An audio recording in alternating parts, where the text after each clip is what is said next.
Keir Starmer once argued that C.r.i.m.i.nals and e.r.r.o.rists would rejoice in the UK after Brexit when making the case for remaining in the European Union, unearthed reports reveal. At the beginning of April, Sir Keir Starmer took over from Jeremy Corbyn as the new leader of the Labour Party. Widely considered as the frontrunner during the leadership race, Mr. Starmer studied law at Leeds and Oxford University before becoming a human rights barrister. During his time as a barrister, Mr. Starmer co-founded Doughty Street Chambers in 1990 and advised David Morris and Helen Steele during their legal battle with McDonald's, which eventually became known as the McLibel case. He worked as human rights advisor to the Policing Board in Northern Ireland, monitoring compliance of the Police Service of Northern Ireland (PSNI) with the Human Rights Act, and in 2008 he was appointed Director of Public Prosecutions (DPP) and head of the Crown. In May 2015, Mr. Starmer was elected as the MP for Holborn and St Pancras and was later appointed Shadow Home Office Minister before resigning from the role in 2016. The Remain backing MP was appointed Shadow Brexit Secretary after the referendum, and has continually used the role to question the government's plans over Brexit. As many Labour supporters wonder whether he will be able to hold the Tories to account and restore the party's electability, unearthed reports shed some light on Sir Keir's views from the past. Before the Brexit referendum, the former barrister issued a stark warning to the country.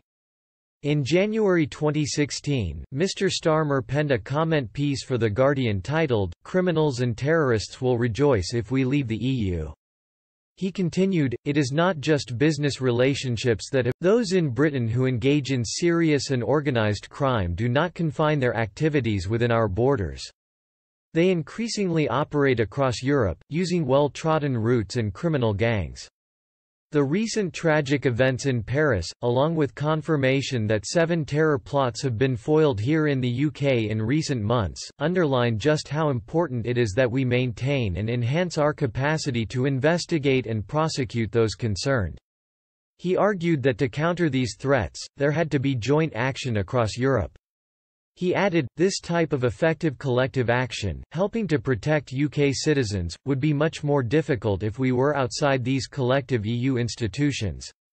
One of the most important and widely underappreciated benefits of our membership of the EU is the additional security it provides in the fight against cross-border crime, terrorism, people trafficking. In the Strategic Defence and Security Review, signed off by David Cameron in 2010, the point could not have been made more bluntly: UK membership of the EU is a key part of our international engagement and means of promoting security and prosperity in the European neighbourhood.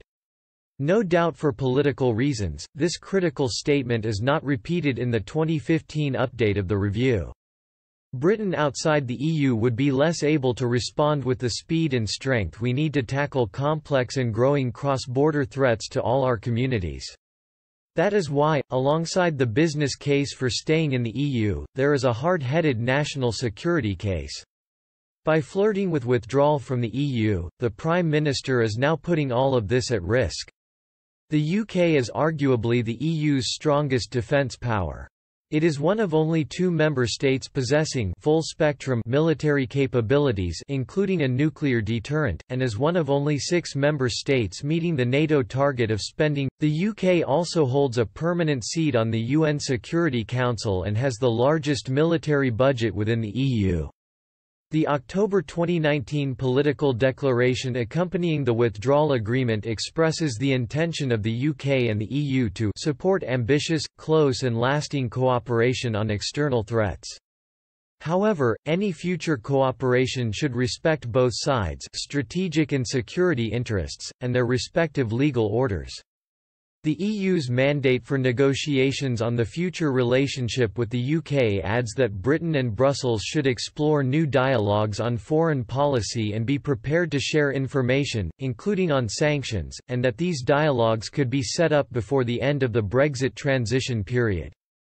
The UK could participate in EU defence missions and projects on a case-by-case basis, though any participation in EU projects and programmes must accept oversight from the European Court of Justice for matters of EU law. The UK's ministerial statement outlining the UK's negotiation objectives for talks with the EU said the UK would be open to participation in EU programmes and instruments on a case-by-case basis.